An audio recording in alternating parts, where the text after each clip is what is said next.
ओम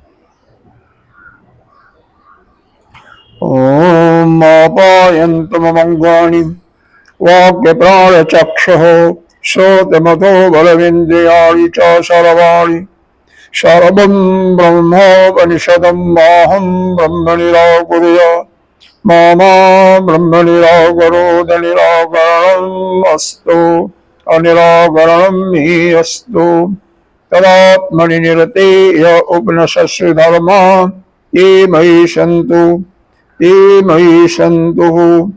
ओम शांति शांति शांति। शंकरं शंकराचार्यं केशवं बादरायणं सूत्रभाष्य कृतौ वन्दे भगवन्तौ पुनः पुनः। ईश्वरो गुरुरात्मेति मूर्तिभेद विभागिनि व्योमवत् व्याप्त देहाय दक्षिणामूर्तये नमः। अखण्डमण्डलाकारं व्याप्तं येन चराचरं तत्पदं दर्शितं येन तस्मै श्रीगुरवे नमः। अज्ञानतिमिरान्धस्य ज्ञानाञ्जनशलाकया चक्षुरुन्मीलितं येन तस्मै श्रीगुरवे नमः। गुरुर्ब्रह्मा गुरुर्विष्णु गुरुर्देवो महेश्वर गुरुः साक्षात् परं ब्रह्म तस्मै श्रीगुरवे नमः। त्वमेव माता च पिता त्वमेव बन्धो च सखा त्वमेव वेद्यो द्रविणं त्वमेव सर्वं मम देव देव। गजाननं भूतगणाधिसेवितं कपितजम्बूफलचारुभक्षणम् उमासुतं शोकविनाशकारकं नमामि विघ्नेश्वरपादपङ्कजम्। अनंत श्री विभूषित नित्य प्रातः स्मरणीय वंदनीय अर्चनीय पूजनीय 1008 श्री पंचायती महानिर्वाणी अखाड़ा के वरिष्ठ श्रोती वरिष्ठ महामंडलेश्वर एवं उत्तर प्रदेश संत समाज के अध्यक्ष श्री सदगुरुदेव भगवान के चरणों में कोटि नमन। ब्रह्मचारी श्री कृष्ण चैतन्य जी के हृदय आकाश में स्थित उस आत्मस्वरूप परमात्मा को नमन करते हैं। हम लोग सामवेद के तलवार शाखा अंतर्गत इस छांदोग्योपनिषद के तृतीय अध्याय के 19वें खंड का अब चिंतन प्रारंभ करेंगे। इसके पहले हम लोग 18वें खंड में मन और आकाश के अंतर्गत ही ब्रह्म की उपासना, उसके अंदर ही ब्रह्म की दृष्टि, असल में ये दो नहीं है, ब्रह्म की दृष्टि करके उपासना करना है। क्योंकि यहाँ पर यह बताया गया कि पहले तो यह समझें कि ब्रह्म दृष्टि क्या होती है। मन में ब्रह्म दृष्टि कैसे करेंगे, मूल बात प्रश्न तो यही आता है। क्योंकि मन में जैसे हमारे संस्कार पड़े होते हैं वैसे ही वृत्तियां उठती रहती हैं और वह वृत्तियां इंद्रियों के माध्यम से बाहर जाती रहती हैं। तो इसीलिए यहाँ पर बताया गया इस मन के, चूंकि मन और आकाश दोनों समझें, दोनों में समानार्थक है। मन भी व्यापक है, पल भर में कहीं भी जा सकता है, और उसी प्रकार से आकाश भी व्यापक है। मन भी सूक्ष्म है और आकाश भी सूक्ष्म है, और ब्रह्म भी सूक्ष्म है, ब्रह्म भी व्यापक है। ब्रह्म भी निराकार है, आकाश भी निराकार है, और मन भी निराकार है। मन का कोई आकार नहीं है, मन को चीर फाड़ करके कोई नहीं देख सकता है। इस प्रकार से तीन समानताएं हैं। पहली समानता यह है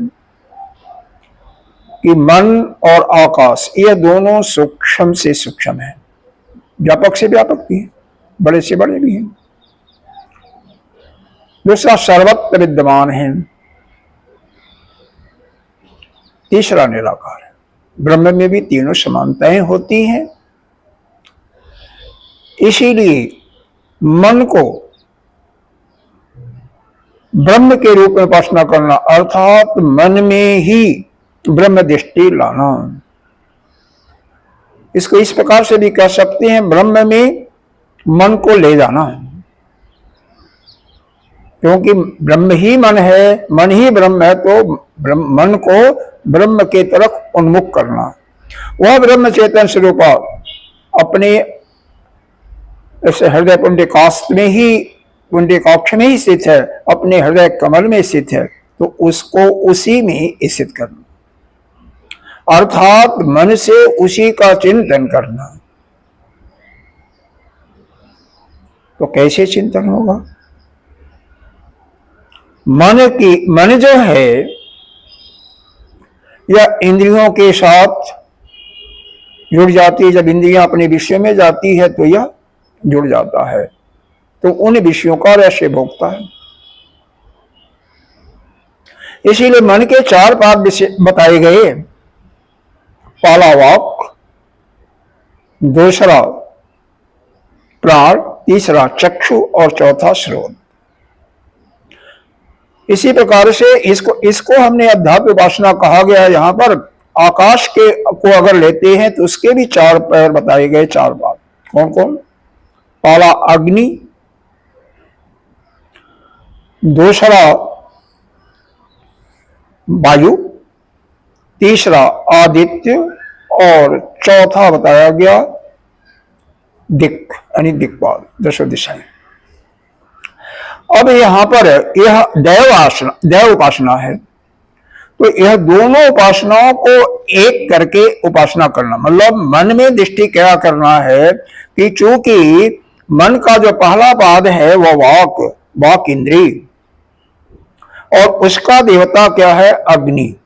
वहां पर उसका क्या बताया गया? आकाश का अग्नि, वायु, आदित्य और दिक्। तो अग्नि उसका देवता है, तो अग्नि अगर तेज होगी तो आपका वाणी भी उत्साहवर्धक होगी, वाणी में बोलते समय उत्साह होगा, बोलने में कोई मलिनता नहीं होगी। उसके लिए भास्कर ने भी बताया है कि जो भी जिसमें अगर यह सेवन करता है तेल या घी जिसमें तेज की मात्रा होती है, हालांकि तेज ऐसा नहीं है कि केवल तेल और घी में ही होता, जहां पर भी यह चिकनाई होती है जिस चीज में भी, उसमें ही तेज होता है।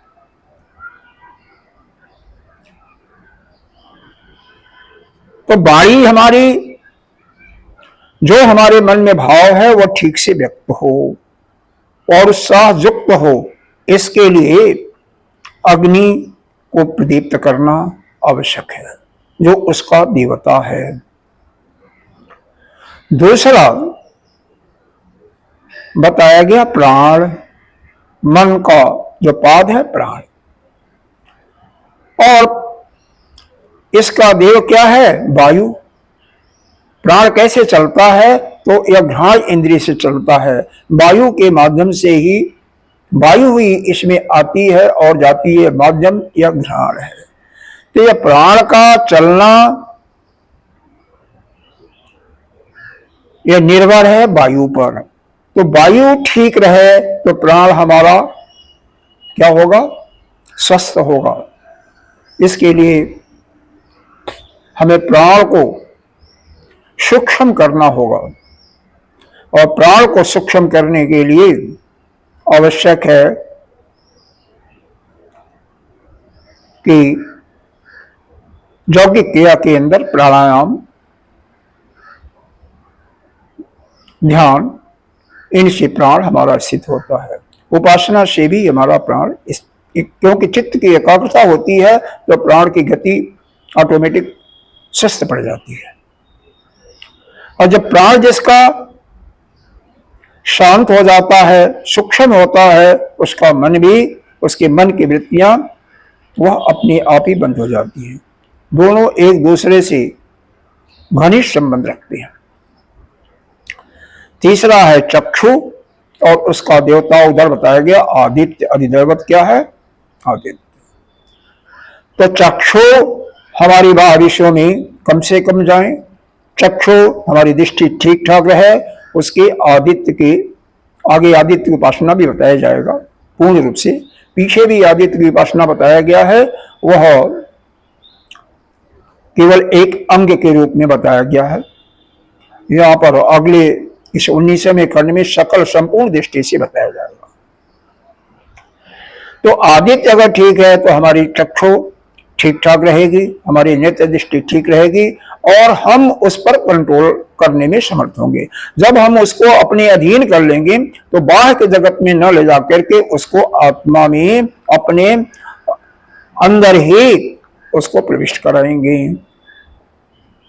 इसी प्रकार से श्रोत इंद्रिय भी, श्रोत का देवता देखो, और उनको प्रसन्न करके हम श्रोत को भी, जो भी सुन रहे हैं, हम अपने आत्मा की आवाज सुने, न कि बाहर की। और जब ऐसा संभव हो जाएगा, यही ब्रह्म की दृष्टि की उपासना है। मतलब अपने मन इंद्रिय सहित हमारा कहाँ होगा? दृष्टि, सुनना, और प्राण बिल्कुल शांत, मन कहाँ लगा होगा? ब्रह्म में ही, हृदय कुंडिकाक्ष में ही ब्रह्म का ही चिंतन मनन। मन का काम है मनन करना, तो उसी का, ब्रह्म का ही चिंतन मनन करता रहे। यही है आपका मन के रूप में या आकाश के रूप में ब्रह्म की उपासना। यानी पूर्ण रूप से मन ब्रह्म में ही स्थित हो जाए, उसी का चिंतन करे, बाह्य जगत का चिंतन न हो, बिल्कुल न हो। और उसका माध्यम है कि उस साधक की इंद्रियां उसके वश में हो। विशेष करके यहाँ पर जो 4 पाद बताए गए, चक्षु श्रोत, क्योंकि चक्षु और श्रोत के माध्यम से ही बाह्य जगत अपने अंदर आता है, और वाक और प्राण, क्योंकि प्राण जिसका भी सूक्ष्म से सूक्ष्म होगा, उसकी वृत्ति स्वभावतः वह सूक्ष्म हो जाएगी। यानी कई वृत्तियां न चल करके एक वृत्ति चलेगी, या वह भी नहीं चलेगी। प्राण बिल्कुल स्थिर हो जाएगा तो वह भी वृत्ति नहीं चलेगी, जैसा कि कुंभक की अवस्था में होता है। लेकिन वहां पर जब तक वह रहेगा तभी तक होगा। यहाँ ज्ञान के माध्यम से आपको हमेशा अपने मन को उस ब्रह्म में ही लगा देना, उस चैतन्य में ही लगा देना। इसी को, यही है ब्रह्म उपासना। मन के रूप में ब्रह्म दृष्टि करके उपासना करना। अब इस अगला जो खंड है जो हम लोग पढ़ने जा रहे हैं, यह आदित्य में ही ब्रह्म दृष्टि करना है। हम इसमें क्या करेंगे भाई? आदित्य में ब्रह्म दृष्टि करना। पिछली जो उपासना बताई गई उसमें आदित्य चक्षु का एक अंग के रूप में उपासना हुआ, तो यहां पर सकल दृष्टि से उपासना है। संगति है, हम पढ़ लेते हैं। आदित्य ब्रह्मण पाद उक्त इति, पीछे बताया गया कि आदित्य जो है वह ब्रह्म का एक पाद है। कब? आकाश के रूप में। तस्मिन् सकल ब्रह्म दृष्टर्थम इदम आरभ्यते, और इस आदित्य में ही संपूर्ण ब्रह्म दृष्टि लगा करके इसकी उपासना को हम प्रारंभ करने जा रहे हैं।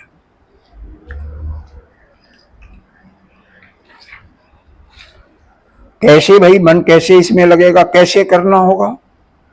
देखो, आदित्य की यानी सूर्य की जब उदय होता है तभी हमें हमारा संसार का व्यवहार चलता है। आदित्य अगर हम ध्रुवों पर जाएं, उत्तरी ध्रुव पर जाएं, 6 महीना सूर्य उदय ही नहीं होता, यानी आदित्य उदय ही नहीं होता, तो वहां पर क्या होती है, अंधेरा पड़ा रहता है 6 महीना। तो कोई व्यवहार का काम, जगत का काम नहीं होता है। यह संसार में दिखाई देता है, किस लिए? आदित्य के प्रकाश में ही दिखाई देता है।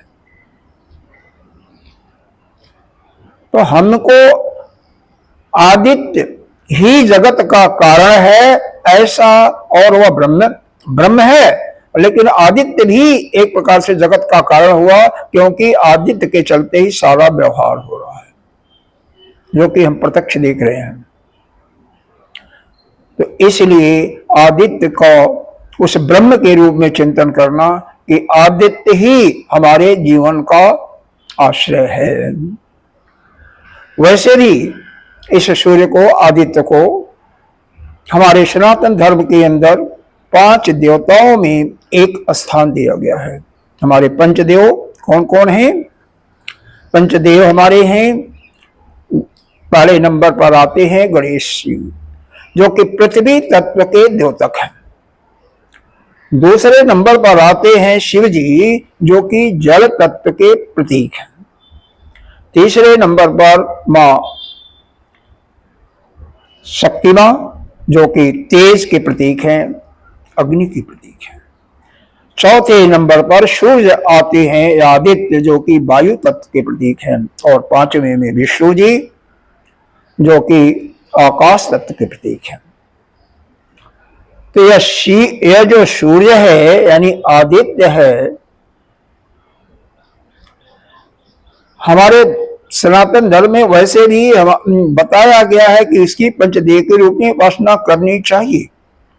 और यहां पर यही उपासना ब्रह्म के रूप में, कि आदित्य ही ब्रह्म है, क्योंकि ब्रह्म का कार्य क्या है? सृष्टि का, ब्रह्म मतलब ईश्वर समझे यहां पर, सृष्टि का उत्पन्न करना, सृष्टि का पालन और सृष्टि का लय।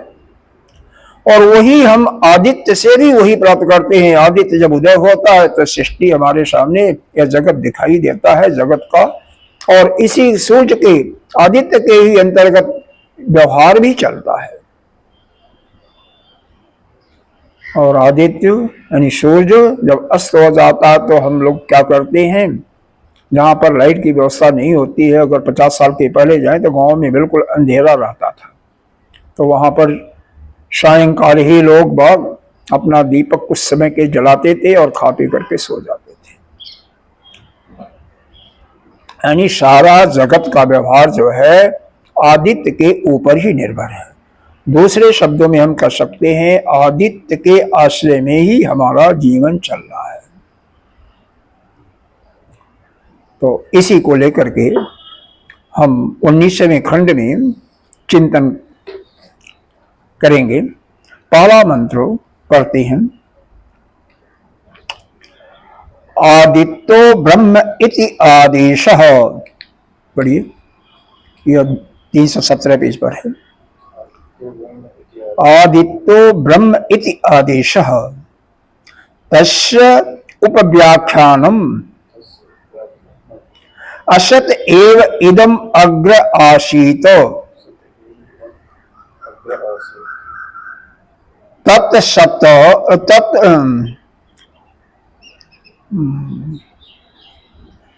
तत्सत आसीत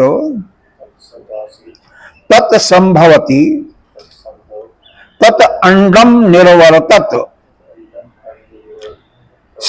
सत संवत्सरस्य मात्राम अशयत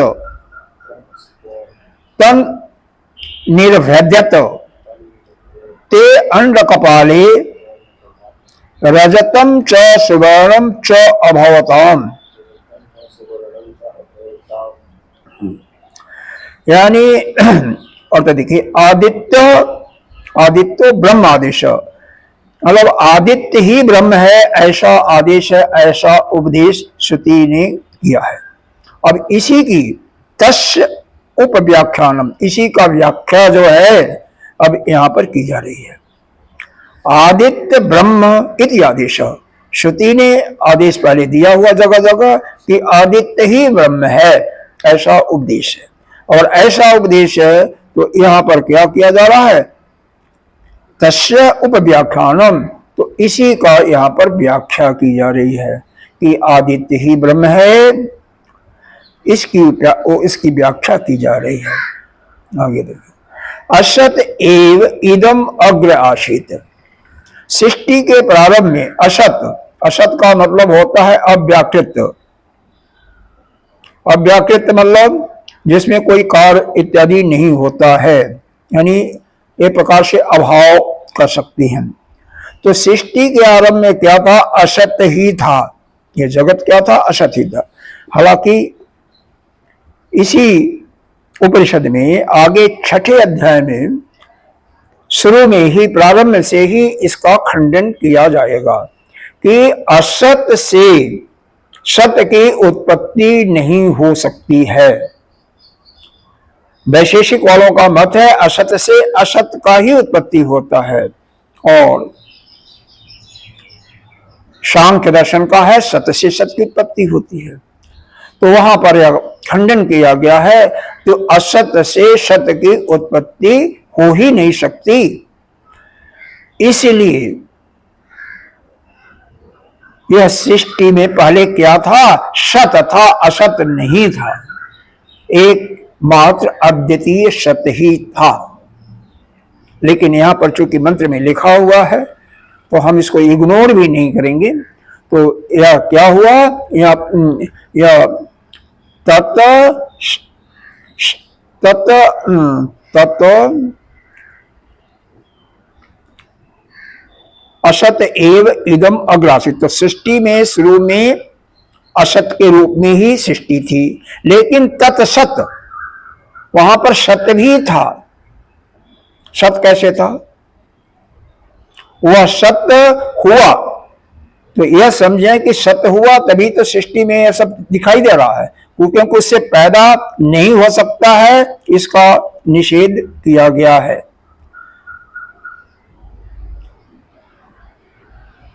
तत्संभवति, संभवत का मतलब उसमें अंकुर फूटा।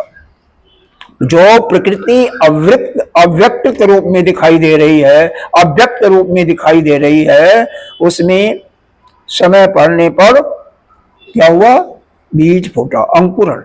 जैसे चना को रख दें, आलू है जब समय आता है उसका तो उसमें अंकुर निकलना शुरू हो जाते हैं।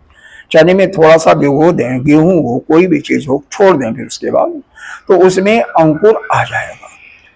तो जो कार्य के तरफ विमुख नहीं था, यानी अभाव था कार्य का, उसमें अंकुरण आना शुरू हो गया। तो इसलिए वह सत्य भी था। यह बिल्कुल नहीं कह सकते हैं कि केवल सत्य नहीं था, मतलब सत्य भी था। आगे देखिए क्या है, तत् अंडम निर्वर्तत। अब उसके बाद यह जो है वह अंड के रूप में, अंडे के रूप में परिवर्तित हो जाए। निर्वर्तत कहते हैं परिवर्तन होना, मतलब परिणत हो जाना। अंडम निर्वर्तत, तो वह जो सत था वह अंडे के रूप में परिवर्तित हो गया। कौन, वही जगत। सत संवत्सरस्य मात्राम अशयत, अशयत माने पड़ा रहा, संवत्सर माने एक साल। तो एक साल तक मात्रा, एक साल मात्र तक उसी के रूप में, अंडे के रूप में वो पड़ा रहा। तत् निर्भदत, तत् निर्भदत, निर्भदत कहते हैं फूट जाना। जैसे अंडे का जब समय होता है, पक्षियां अंडा देती हैं तो फूट जाता, तो यह अंडा फूट करके दो भागों में हो गया। ते अंड कपाले, तो वह जो अंड का कपाल था, एक रजत हुआ और स्वर्ण च अभवतम, एक रजत के रूप में और एक स्वर्ण के रूप में वह दो टुकड़े हो गए। यहां पर जो उपक्रम और उपसंहार है, यह आदित्य ही ब्रह्म है, या ब्रह्म आदित्य के में ब्रह्म की दृष्टि करके उपासना करनी है। इसलिए आदित्य की ही स्तुति की जा रही है और यह दिखाया जा रहा है इसके माध्यम से, सृष्टि के रचना क्रम के माध्यम से, कि यह सृष्टि जो है आदित्य के ही आश्रय में पनपती है, फूलती है और होती है। इसीलिए यह आदित्य की एक प्रकार से महत्ता की बात बताई जा रही है कि आदित्य ही ब्रह्म है और कुछ नहीं है। तो देखो क्या बताया गया कि यह श्रुति में उपदेश है कि आदित्य ही ब्रह्म है। यह आदेश समझ लीजिए, आदेश यहाँ पर लिखा हुआ है लेकिन उसका मतलब उपदेश है। तो आदित्य ब्रह्म ऐसा उपदेश है। पहले यह अव्याकृत यानी अव्यक्त रूप से असत के रूप में था, लेकिन बिल्कुल असत नहीं था, क्योंकि असत से सत की उत्पत्ति नहीं हो सकती। आगे भास्कर जी ने कुछ खंडन किया, बाकी छठे अध्याय में विशेष रूप से खंडन है। तो वह सत्य भी था और सत्य जो था वो अंकुरित हो गया, यानी सत्य का मतलब कार्य विमुख व्यक्त, वो अंकुरित हो गया। 1 साल तक, 1 संवत्सर तक वैसे ही पड़ा रहा। फिर वो अंडा फूट जाता है, अंडे के रूप में था, और उसके 2 भाग हो जाते हैं, एक रजत और दूसरा स्वर्ण। यह यहाँ तक इसका अर्थ है। बाद में बताया जाएगा कि रजत जो है वही पृथ्वी है और जो स्वर्ण है वही 2 लोक है। दूसरे मंत्र में आगे बताया जाएगा। भाष्य देखिए, आदित्य ब्रह्म इति आदेश, आदेश का अर्थ यहां पर बता दिया भास्कर ने, उपदेश। तो आदित्य ब्रह्म है ऐसा उपदेश है। असत्व उपख्यानम, अब उसी आदित्य का स्तुति के लिए यहां पर व्याख्या किया जा रही है। उपाख्यानम क्रियते स्तुति अर्थम, मतलब स्तुति के अर्थ में, स्तुति के रूप में यहां पर इसका व्याख्या की जा रही है, प्रशंसा की जा रही है। असत अव्याकृत नाम रूपम इदम जगत, असत का अर्थ बता रहे हैं, अव्याकृतम नाम रूप, जिसके नाम रूप का भाव नहीं था, तो यह क्या व्यक्ति नहीं हुई थी, अर्थात वह शून्य था, यानी उसका अभाव था। असत, अब असत का अर्थ देखिए आगे लिखा हुआ, अव्याकृत, अव्याकृत माने कोई व्यक्ति नहीं थी, नाम रूप इदम, यह नाम रूप जो अभी दिखाई दे रहा है यह नहीं था, उसकी वह अव्यक्त अवस्था में था।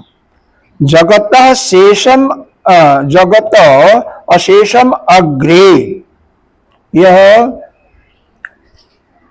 क्योंकि असत से प्राग अवस्था, शेषम अग्रे प्राग अवस्थायाम उत्पत्ति आसीत, तो इस जगत की जब कोई शेष नहीं था, यानी असत ही था शुरू में, तो यह इसकी सत की उत्पत्ति कैसे हुई?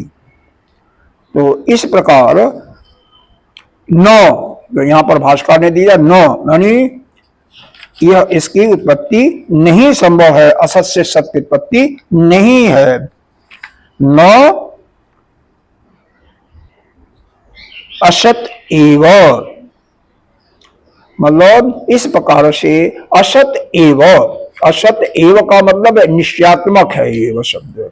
तो इसका यह निश्चय किया गया, क्या निश्चय किया है कि असत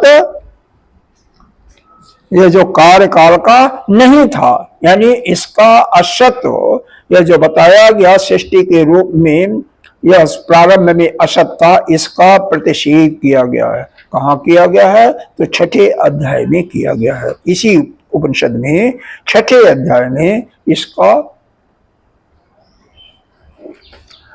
प्रतिषेध किया गया है।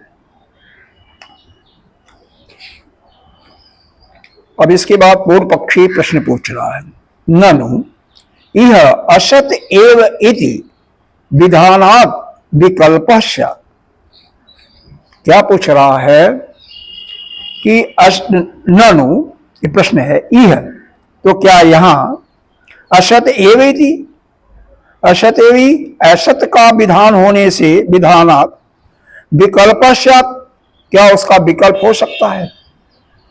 भाई आप यह कह रहे हो कि असत है, यानी वह अव्यक्त अवस्था में है, शून्य अवस्था भी, तो उसका विकल्प हो सकता है, कैसे सृष्टि बनी?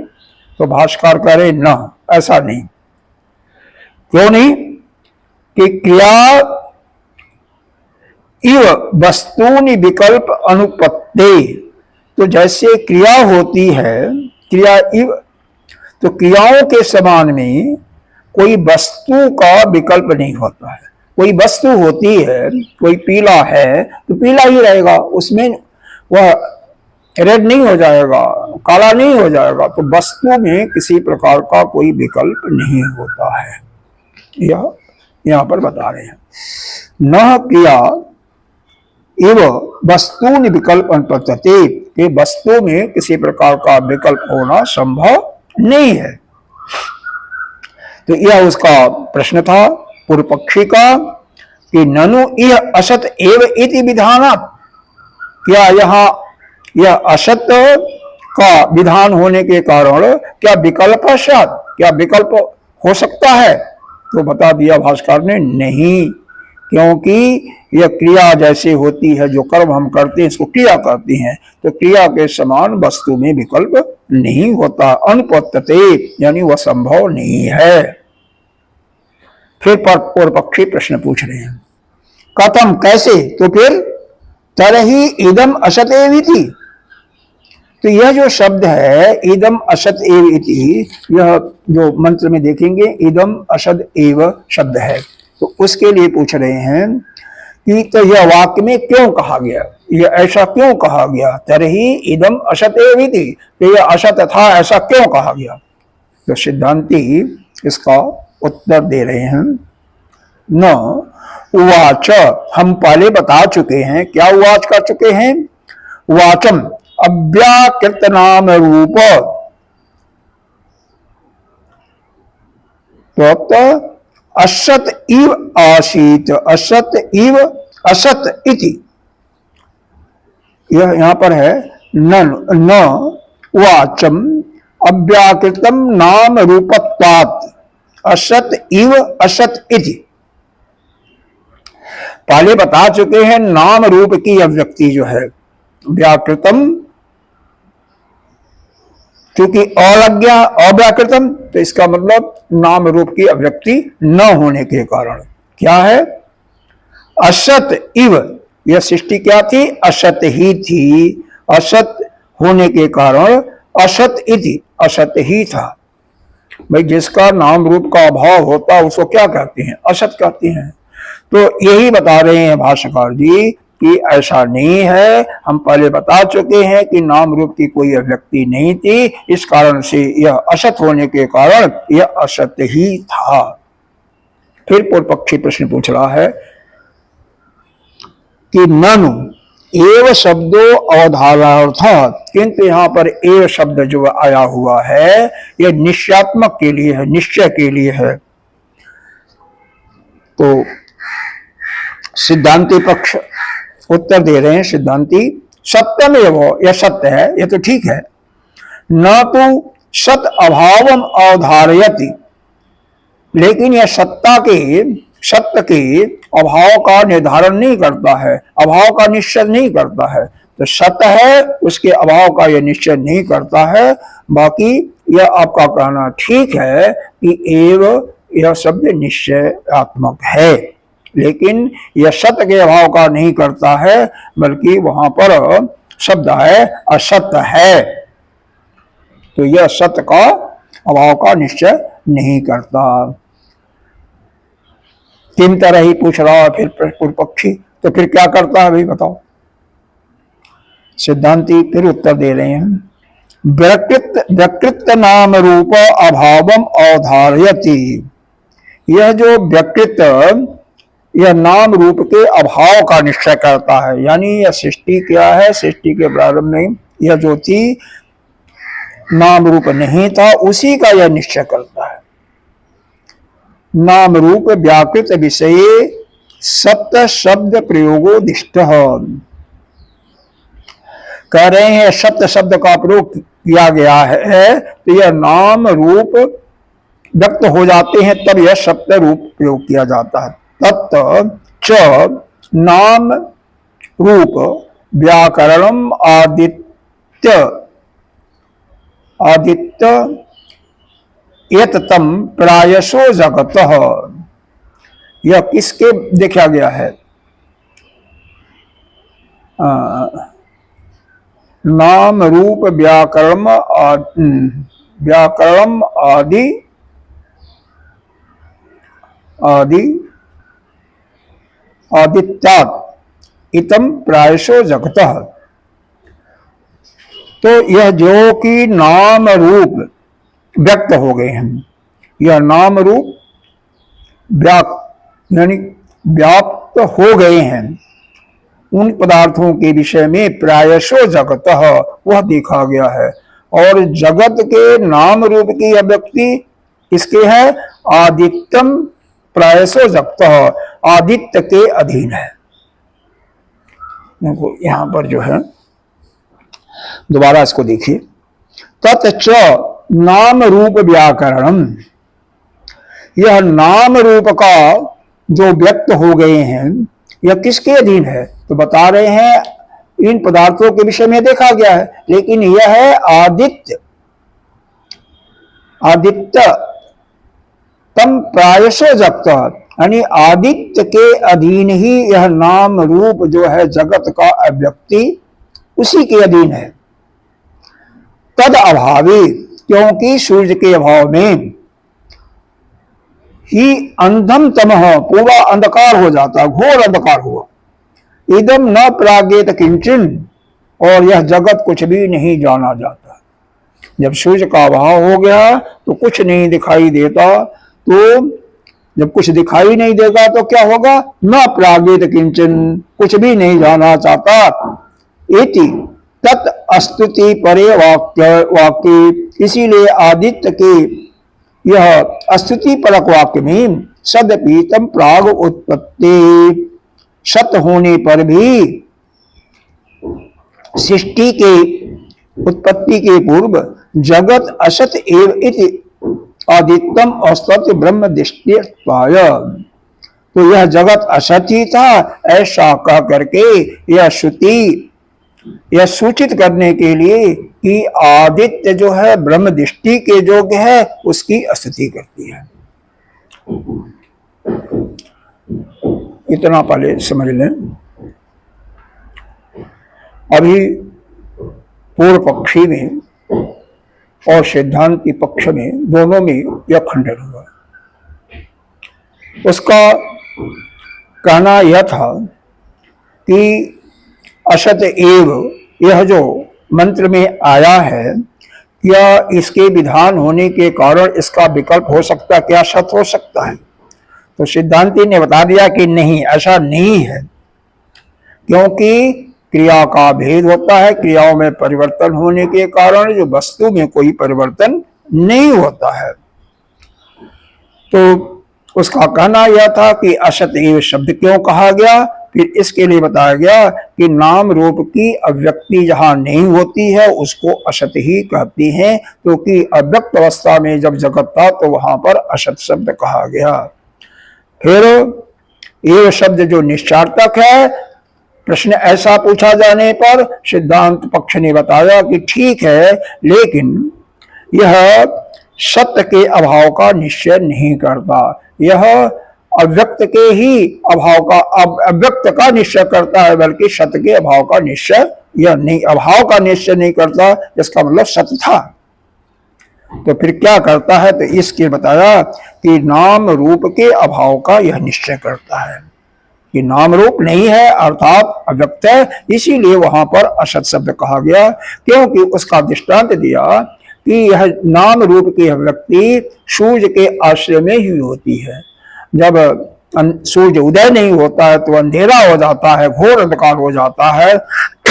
घोर अंधकार में कोई व्यवहार हम नहीं कर पाते, कोई वस्तु हमें नहीं दिखाई देता है, तो वह सूर्य के उदय होने पर ही यह सब मालूम होता है, दिखाई देता है, नाम रूप की अभिव्यक्ति दिखाई देती है। इसीलिए ऐसा इसलिए भी कहा गया है कि यहाँ पर जो प्रकरण है वह आदित्य ब्रह्म में ब्रह्म दृष्टि करके उपासना का, आदित्य भी ब्रह्म दृष्टि, आदित्य में ही ब्रह्म की दृष्टि करके उपासना करने का, इसलिए आदित्य की प्रशंसा करने के लिए यह अस्तुति का वर्णन है।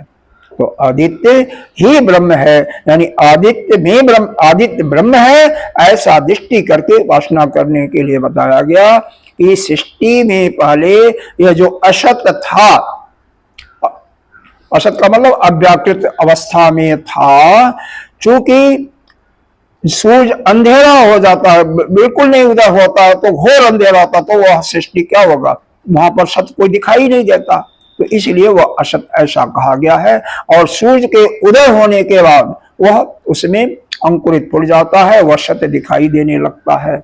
तो इसीलिए यह बताया गया कि सृष्टि के प्रारंभ में असत था, लेकिन ऐसा नहीं है कि सत का भाव था, सत्य भी था, बाद में उसमें अंकुर आया और अंकुर से फिर वह अंडे के रूप में परिणत हुआ और बाद में दो दाल बना, वो दो टुकड़े उसके बने, रजत और स्वर्ण। अब अगले पैरा में देखिए, आदित्य निमित्तो ही लोके सत इति व्यवहार, इस लोक में आदित्य के कारण ही यह सत ऐसा व्यवहार होता है। अगर आदित्य नहीं हो तो किसी का कोई व्यवहार नहीं होगा।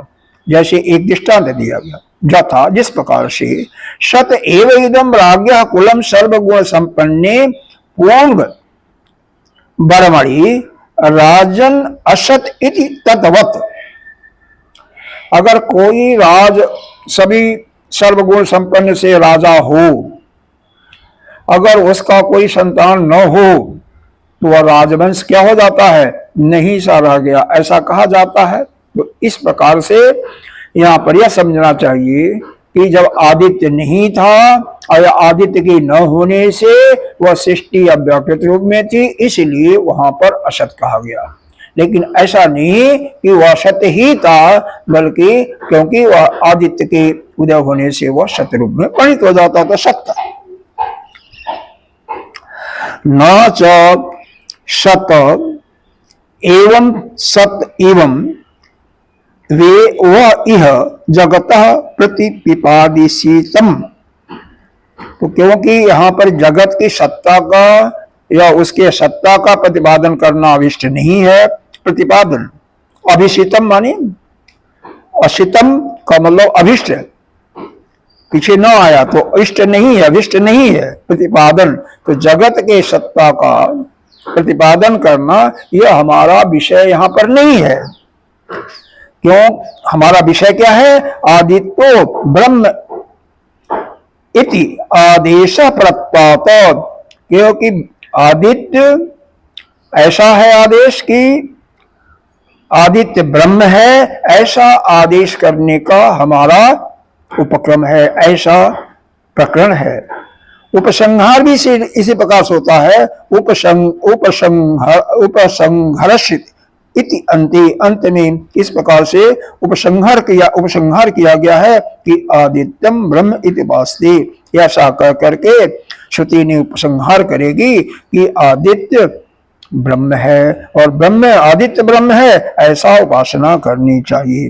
तो इसका पूरे प्रकरण का उपक्रम और उपसंहार दोनों जो है यही है कि आदित्य ब्रह्म है, ऐसी उपासना करनी चाहिए, इसीलिए ऐसा बताया गया है। और आदित्य के ही अधीन में यह नाम रूप का जगत होता है, यानी जगत व्याकृत अवस्था में आदित्य के ही आश्रय में होता है, और आदित्य नहीं रहता है यानी सूर्य नहीं होता है तो वह असत अवस्था में होता है, इसीलिए असत शब्द कहा गया है। आगे देखिए, तत् सदा शीत, तत् शब्द वाक्यम प्रागुत्पत्ति, यहाँ पर तत् असत, वह असत जो शब्द है से कहा जाने वाला जो तत्व है, इस मणि अस्पंदम सत इव सत्यकार मुखम ईषद उपजात, यानी वह जो असत शब्द से कहा जाने वाला जो तत्व है वह उत्पत्ति से पहले था, क्या था? अस्तब्ध था, यानी स्पंदन रहित था या कार्य विमुख नहीं था। प्रवृत्ति सद आसीत तो लब्ध परिस्पर्धम, यानी वह फिर बाद में वह क्या हुआ? वह कार्य विमुख हुआ, यानी सत हुआ। तत् संभवत अल्पतर, कुछ प्रवृत्ति उसमें सत की हुई। फिर तत्संभवती अल्पतर, कुछ उसमें स्पंदन पा करके अंकुर करें अंकुरी अभूतम इव बीजम, तो उस नाम रूप की अंकुरण फूटा उसमें, उसकी अव्यक्ति हुई। उसके अव्यक्ति के कारण अंकुरित हुए बीज के समान हुआ। जैसे एक बीज अंकुरित होकर के उसमें बाद में पत्ते लगते हैं, पत्ते आते हैं, तना बढ़ता है और वृक्ष हो जाता है, उसी प्रकार से वह जो अव्याकृत रूप जगत था वह अंकुरण हुआ, अंकुरित हुआ, और अंकुरित से वह बीज अंकुरण हुआ जैसे बीज होता है, और क्रम से उसमें कुछ स्थूलता आई, और स्थूलता आने से वह स्थूलीभवत तद तत् अभय अंडम समावर्तत संवृतम, संवर्तत का मतलब संवृतम, वो अंडे के रूप में वह परिणित हो गया। अंडम इति दैर्घ्यम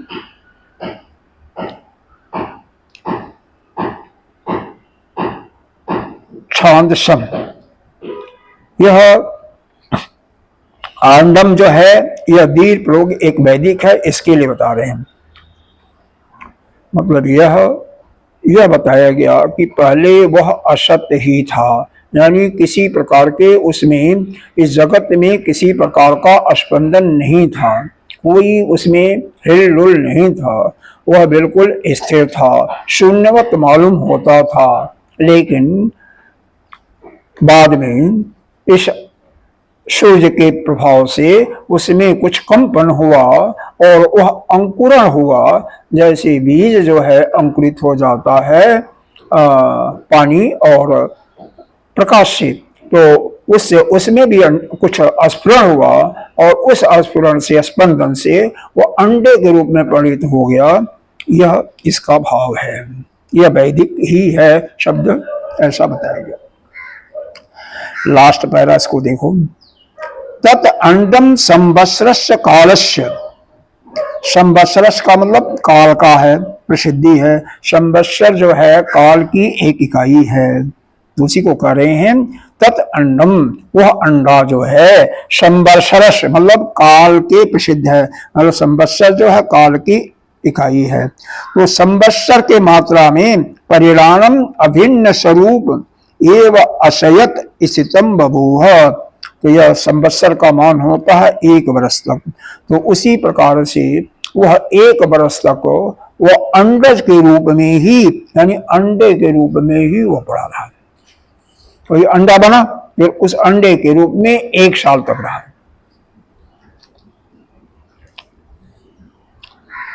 तत् अतः संवत्सरम परिणाम कालात ऊर्ध्वम निर्विदत्त, और पश्चात 1 वर्ष के परिणाम के बाद में वह अंडा फूट गया। वैशाम इव अंडम, वह जैसे पक्षी का अंडा फूट जाता है वैसे फूट गया। तस्य निर्भिन्नस्य अंडस्य कपाले, तो वह जो फूटा तो अंडे का जो टुकड़ा हुआ वो 2 टुकड़े हुए, एक रजत और एक स्वर्ण के नाम से वह प्रसिद्ध हो गया। एक अंडा, एक रजत रूप और एक स्वर्ण रूप। महाराज जी ये समझ में कुछ आ रहा है?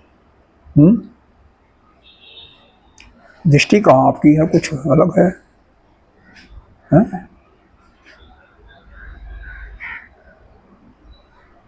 आंख से आंख तो मिलाओ।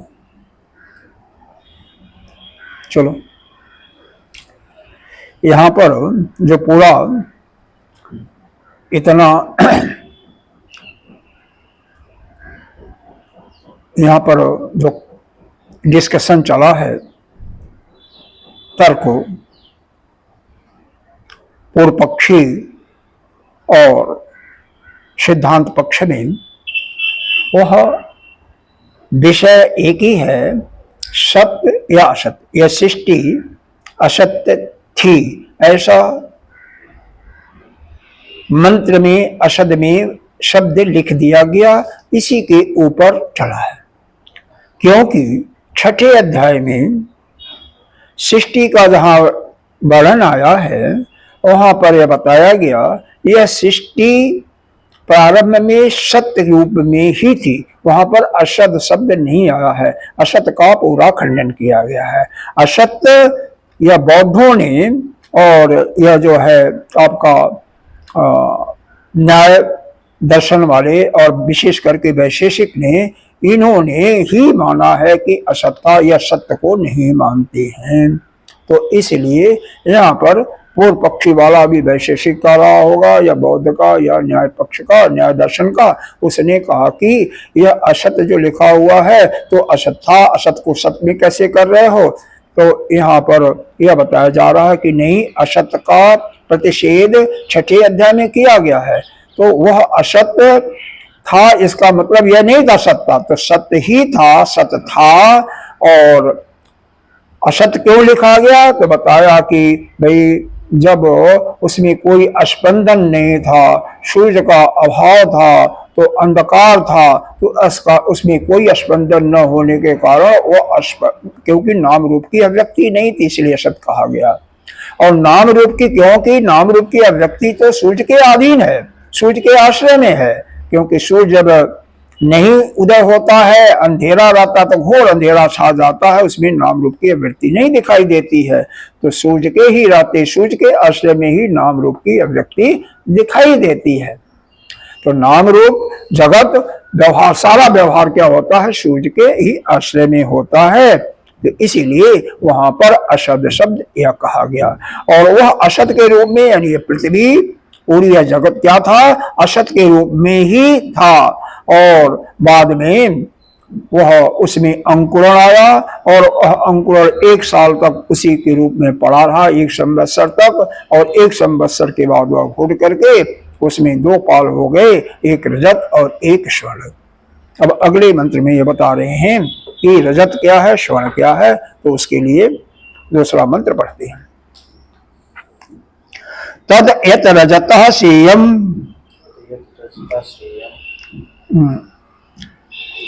थोड़ा दोबारा पढ़ते हैं। तत् यत रजतः सेयम पृथ्वी जत सुवर्ण सा दौ जरायु ते पर्वता जत उल्बम स मेघो निहारो या धमनेस्ता नद्यो जद वास्तु यम उदकः स समुद्र।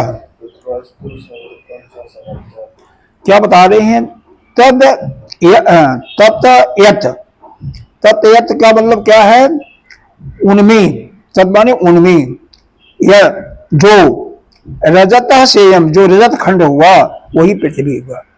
जो उस अंडे के 2 टुकड़े हुए, जो रजत टुकड़ा हुआ वह क्या हुआ, पृथ्वी हो गया। जब सुवर्णम सा, और जो उसका टुकड़ा सुवर्ण हुआ वह क्या हुआ, वही दैलोक हो गया। अब जो बच्चा पैदा होता है, चाहे पशु का हो या पुरुष का, मनुष्य का हो, उसमें क्या होता है, झिल्ली से वह बच्चा बना होता है। उस झिल्ली में 2 आवरण होते हैं, एक मोटा होता है ऊपर वाला और नीचे वाला पतला होता है। तो ऊपर वाला जो होता है स्थूल वाला, वह पर्वत हो गया। जरायु ते पर्वता, जरायु मतलब जो असल गर्भवेदन था वह पर्वत हो गया। और जब उल्बम, और नीचे वाला जो बारीक था वह समेघो, वह निहार हो गया, कोहरा हो गया। मेघ का अर्थ किया निहार हो गया, कोहरा हो गया। जा धमनय ता नद्यो, और जो धमनिया थी वह नदी हो गई। और जो वास्तु था, बस्तीगत था, बस्ती वाला प्रदेश था, मूत्र वाला, वही क्या हो गया, जल हुआ यानी वही समुद्र था, वह जल था और वही समुद्र था। इसका यह अंडा फूटा, टुकड़े हुए दो, एक रजत जैसा और एक स्वर्ण जैसा। तो स्वर्ण वाला दो लोग स्वर्ग लोगों में, रजत वाला पृथ्वी लोग है। वह झिल्ली में बधा हुआ था। झिल्लियां दो तीन होती हैं, एक मोटी होती है, स्थूल होती है, और एक बारीक होती है।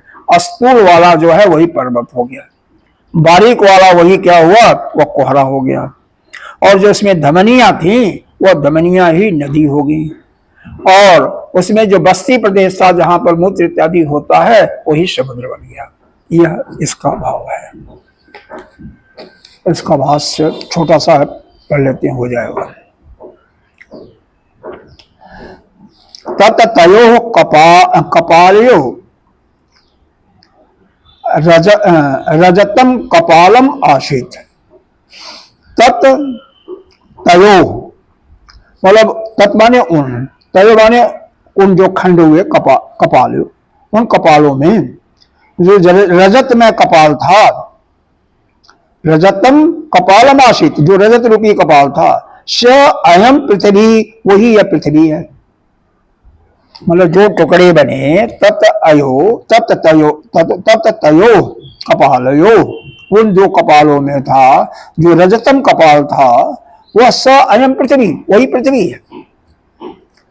इसका पृथ्वी का अर्थ करते हैं पृथ्वी उपलक्षित, उपलक्षितम अधो अंड कपालम इति अर्थ। पृथ्वी उपलक्षित क्या है, नीचे का, अंड का कपाल जो है नीचे का, अधा आया ना, पृथ्वी उपलक्षित अध अंड कपाल इति अर्थ।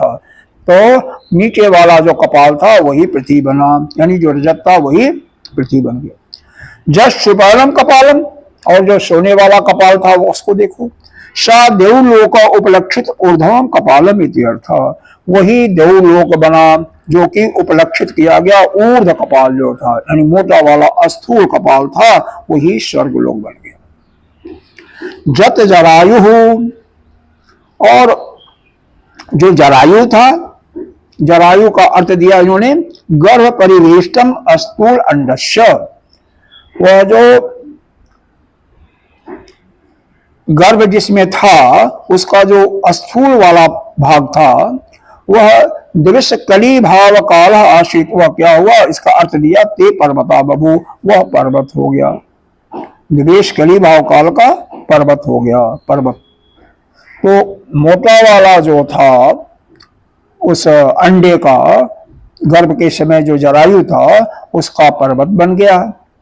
जब उल्बम, और उल्बम का मतलब जो सूक्ष्म था, पतला था, वह गर्भ परिवेष्टम, गर्भ का जरायु का जो झिल्ली था, पतला वाला जो पोषण था, ततसह मेघई, वह मेघ हुआ। मेघ का अर्थ दे रहे हैं समेघो निहारो, वह इसका अर्थ पुनः दे रहे हैं अवश्याय, अर्थात बहु इति अर्थ। अवश्याय का मतलब यह कुहरा हो गया। तो टुकड़े हुए दो, जो नीचे वाला टुकड़ा है वह रजत, वह पृथ्वी हो गया, ऊपर वाला टुकड़ा स्वर्ण हो गया, और जो झिल्ली थी वही मोटा वाले झिल्ली जो थी जरायु, वह पर्वत हो गया, और जो नीचे वाला था सूक्ष्म था वही निहार हो गया, अर्थात कुहरा हो गया। बस एक लाइन है, या गर्भस्य जातस्य देहे, और उस गर्भ के शरीर में धमनिया शिरा, जो धमनिया और शिरा थी, धमनिया का मतलब शिरा, ता नद्यो बबू, वो नदी हो गई। जत तस्य बस्तौ, और जो बस्ती वाला पोर्शन था, उनका जो बस्ती वाला प्रदेश था, भरमम वास्तव उदकम, वह बस्ती स्थान, उसका बस्ती स्थान का उदकम, वो जो जल था, जो बस्ती स्थान में मूत्री होता है समुद्र, वही समुद्र हो गया। इस प्रकार से यहाँ पर बहुत बता दिया गया कि सृष्टि का रचना, सृष्टि पहले, चलिए यह पहले तो अव्यक्त अवस्था में थी, बाद में कुछ व्यक्त अवस्था में आई, इसीलिए सत्य मतलब असत बिल्कुल नहीं था, वह सत्य भी था। और खंडन करने के बाद वही सत्य फिर अंडा के रूप में हुआ, साल भर तक अंडे के रूप में रहा, दो टुकड़ों में बटा, एक टुकड़ा रजत, दूसरा स्वर्ण। रजत ही पृथ्वी और स्वर्ण, जो स्वर्ण था वही देवलोक हुआ। जो झल्ली का जरायुज का मोटा वाला भाग था पर्वत बन गया, और बारीक वाला सूक्ष्म वाला भाग वही क्या बन गया,